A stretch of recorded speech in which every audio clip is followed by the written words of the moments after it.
एक गरीब ब्राह्मण था। उसको अपनी कन्या का विवाह करना था। उसने विचार किया कि कथा करने से कुछ पैसा आ जाएगा तो काम चल जाएगा। ऐसा विचार करके उसने भगवान राम के एक मंदिर में बैठकर कथा आरंभ कर दी। उसका भाव यह था कि कोई श्रोता आए चाहे ना आए, पर भगवान तो मेरी कथा सुनेंगे।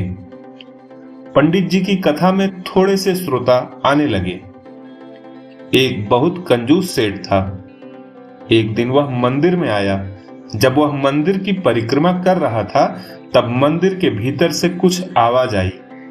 ऐसा लगा कि दो व्यक्ति आपस में बात कर रहे हैं। सेठ ने कान लगाकर सुना।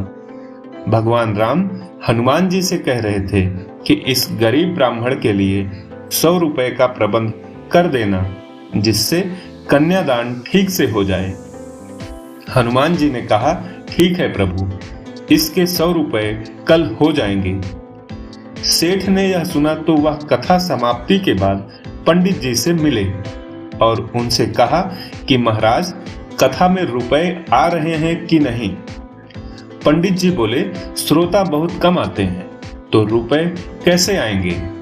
सेठ ने कहा कि मेरी एक शर्त है, कथा में जितना भी पैसा आए वह मेरे को दे देना और मैं आपको 50 रुपए दे दूंगा। पंडित जी ने सोचा कि उसके पास कौन से इतने पैसे आते हैं, 50 रुपए तो मिलेंगे। पंडित जी ने सेठ की बात मान ली। उन दिनों 50 रुपए बहुत बड़ा धन होता था। इधर सेठ की नीयत थी कि भगवान की आज्ञा का पालन करने हेतु हनुमान जी 100 रुपए पंडित जी को जरूर देंगे। मुझे सीधे सीधे 50 रुपए का फायदा हो रहा है। जो लोभी आदमी होते हैं वे पैसे के बारे में ही सोचते हैं। सेठ ने भगवान जी की बातें सुनकर भी भक्ति की ओर ध्यान नहीं दिया, बल्कि पैसे की ओर आकर्षित हो गए। अब सेठ जी कथा के उपरांत पंडित जी के पास गए और उनसे कहने लगे कि कितना रुपया आया है। सेठ के मन में विचार था कि हनुमान जी 100 रुपए तो भेंट में जरूर दिलवाएंगे, मगर पंडित जी ने कहा कि 5-7 रुपए ही आए हैं। अब सेठ को शर्त के मुताबिक 50 रुपए पंडित जी को देने पड़े। सेठ को हनुमान जी पर बहुत ही गुस्सा आया कि उन्होंने पंडित जी को 100 रुपए नहीं दिए। सेठ मंदिर में गया और हनुमान जी की मूर्ति पर घूंसा मारा। घूंसा मारते ही सेठ का हाथ हनुमान जी ने पकड़ लिया।